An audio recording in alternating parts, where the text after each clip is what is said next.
नमस्कार, मैं ज्योतिष आचार्य पूनम मिश्रा। आज हम आपको पितृपक्ष के बारे में बताएंगे। पितृपक्ष को हमें क्या क्या करना चाहिए। पितरों का महीना जो है, ये पितरों का महीना कब से शुरू हो रहा है? 20 सितंबर से शुरू होकर 6 अक्टूबर तक रहेगा। जैसे हर महीने 30 दिन की तिथियां होती हैं, इसमें 15 दिन शुक्ल पक्ष होता है, 15 दिन कृष्ण पक्ष होता है। तो भादव मास की पूर्णिमा से यह श्राद्ध शुरू हो जाएगा और 6 अक्टूबर अमावस तक श्राद्ध रहेगा। तो आपको क्या करना है कि हमें श्राद्ध जो है ज़रूर करना चाहिए। श्राद्ध ज़रूर करना चाहिए क्योंकि जैसे हमारा जो 12 महीने होता है ना, वो पितरों का एक दिन होता है, तो उनको ये 15 दिन देने से ना उनका पूरा दिन चल मतलब पूरा हो जाता है। उनको मतलब भोजन पानी वगैरह मिल जाता है। तो हमें करना चाहिए। और उनको श्राद्ध करना किसको चाहिए? जिनके हाथ से जो गया है वो खाता हो। जैसे पत्नी के हाथ से पति खाता है तो पत्नी को करना चाहिए, और माता पिता दोनों नहीं है तो संतान को करना चाहिए। चाहे वो पुत्र हो पुत्री हो, सबको मतलब करना ही चाहिए। और उनको करना चाहिए जिनके सपने में उनके पूर्वज आते हों। उनके लिए भी कम से कम कुछ ना करो तो जल तो अवश्य चढ़ा दो, है ना। कई बार आप जानते नहीं हो उनको, कुछ उनके लिए कुछ भी नहीं करे हो, फिर भी आपके सपने में आते हैं तो उनके नाम का जल दे दो। क्योंकि खाने के बगैर रह सकता है लेकिन जल के बगैर नहीं ना, तो जल तो तर्पण देना ही चाहिए। तभी तो कहते हैं नदी में जाओ नहाओ, ऐसे जल को अर्पण करो, ऐसा करते हैं ना। तो देखो, पितृ भी देवता होते हैं। जब हम कहीं पूजा करते हैं तो कहते हैं ना पितृ देवो भव, है ना। पितरों को भी, क्योंकि पितृ भी देवता हैं, जो कई बार देवता नहीं देते वो हमें पितृदेव दे देते हैं, और हम उनके कारण दुख भी उठाते हैं, है ना। तो इसलिए उनको बोलो कि अगर आप उनके कारण दुख उठा रहे हो तो आपको विशेष कर ज़्यादा करना चाहिए। क्योंकि आप उनको बोलो कि हो सकता है आपसे दुखी हैं, तो अगर उनको आप जल अर्पण करोगे, खीर अर्पण करोगे, तो आपकी मतलब शादी में लड़कियों को लेट हो रहा है, या फिर जो है कि गर्भ बार बार गिर जा रहा है, तो आप ज़रूर करो। पितरों के लिए 15 दिन उनको खुश कर दो। जैसे कई बार जो देवता नहीं देते ना, वो पितृ दे देते हैं।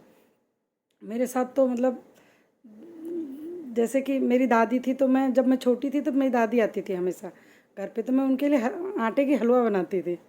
मैं सच बता रही हूँ, एकदम मतलब सच्ची फीलिंग है ये। तो जब मैं ज्योतिष सीखने जाती थी तो मैं जब मैं प्रेग्नेंट होती थी तो मेरी दादी मेरे सपने में दिखती थी। और जब मैं ज्योतिष सीखने गई तो मैंने सर से बोला, तो सर ने बोला कि तुम्हारी दादी तुम्हारे हाथ से खाती थी क्या? मैंने कहा हाँ। तो मैंने कि दादी है लेकिन मेरी शादी हो गई है तो मेरे घर का तो पानी भी नहीं पियेंगी। कह रहे नहीं, तुम्हें उनको कम से कम जल ज़रूर अर्पण करना चाहिए। मैंने किया, आप मानोगे नहीं, उसके बाद दादी मेरे सपने में नहीं आई। और मतलब कुछ दिक्कतें थी जो दूर हो गई, जो मैं आपको बता नहीं सकती, लेकिन दूर हो जाती हैं। और जैसे किसी का एबॉर्शन बार बार हो रहा हो, तो एबॉर्शन होता है, उनके लिए भी आपको जल का दान करना चाहिए। क्योंकि वो भी कहीं आपके संसार में आना चाहती थी, आपकी गलती के कारण हुई है, तब भी आपको करना चाहिए। और बिना गलती की हुई है तब भी उनको जल अर्पण करना चाहिए, जिससे उन्हें मुक्ति मिले। और ये आप ज़रूर करना। और जैसे ये नहीं, लोग कहते हैं ना उनको जो पसंद है वो बना के खिलाओ, ऐसा नहीं है। मतलब उनके पसंद का चीज़ ठीक ठीक है तो खिला दो। ये नहीं कि उनको मांस पसंद है, मदिरा पसंद है और तो खिलाओ, ऐसा मत करना। आप जो है कि ये जो ज़मीन के नीचे की वस्तुएं हैं ना, वो वर्जित होती हैं। मतलब खीर तो बनाना ज़रूरी है, लेकिन जैसे ये नहीं कि मांस मदिरा, क्योंकि पितृ भी देवता होते हैं। तो आपको ऐसे ही पितृ पक्ष में ऐसे ही करना है। आप कुछ नहीं कर पा रहे हो, कहीं परेशान हो, पढ़ रहे हो या जो भी है, आपको थोड़ा बहुत पता है, तो उनके नाम का एक मंत्र जो है, मंत्र दान करो, है ना। आपके पिताजी जो खाते थे उस तिथि पे वो तो कर ही लो, और जो उनके लिए करता था वो करे, है ना। ऐसा नहीं कि हर प्राणी करे, है ना। तो ये इसका भी थोड़ा सा ध्यान रखना चाहिए। और जिनके सपने में जो आए उनके लिए तो ज़रूर करें, क्योंकि वो आपसे जुड़े हुए हैं। लास्ट में हम जिससे जुड़ते हैं ना, फिर हमारा मन वहीं रहता है ना। तो हमें उनके लिए भी करना चाहिए। और जैसे ज्योतिष में ज्योतिष में भी पितृपक्ष, जब चंद्रमा पीड़ित होता है तो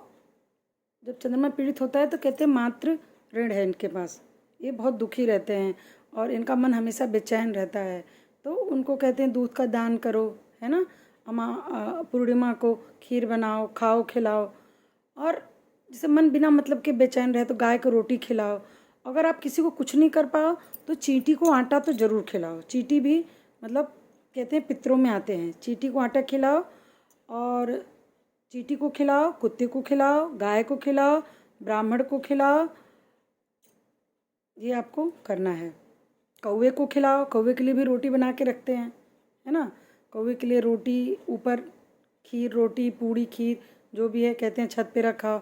इसी बहाने मतलब उनको भी मिल जाएगा। और जल तो दक्षिण दिशा में दो, ये है। और जैसे कई बार गुरु पीड़ित होता है ना, तो संतान हानि बहुत होती है। जैसे आपको गर्भ रह के गिर जा रहा है, तो आप कोशिश करो कि गुरु एकादशी के दिन, गुरुवार के दिन खीर बना के मंदिर में दान करो। गुरु क्या है, गुरु भी है। किसी गुरु की सेवा करो, या फिर कोई गुरु मंत्र लेके उसका मंत्र उच्चारण करो, तो आपकी संतान हानि जो है शायद नहीं होगी। जिसको किसी को अगर मान लो हो रहा हो, वो सितंबर में प्रेग्नेंट होके या फिर जैसे भी मतलब पितृपक्ष में आके हो रहा हो, तो ये वो कर सकते हैं। इससे मतलब बहुत ही लाभ होता है। और इसको मैंने बताया है लोगों को, लोगों ने किया है, और ये बहुत ही इफ़ेक्टिव है। और जो भी बता रही हूँ मैं ज्योतिष के अनुसार ही थोड़ा बता रही हूँ। और जो है कि मंदिर में जब आप पूजा करें ना, तो ऐसा करते हैं लोग आजकल कि मंदिर से प्रसाद, पूजा का सामान खरीद के मंदिर में चढ़ा देते हैं। ऐसा ना करें, घर से जल ले जाएं, तो घर के क्लेश दूर होंगे, है ना।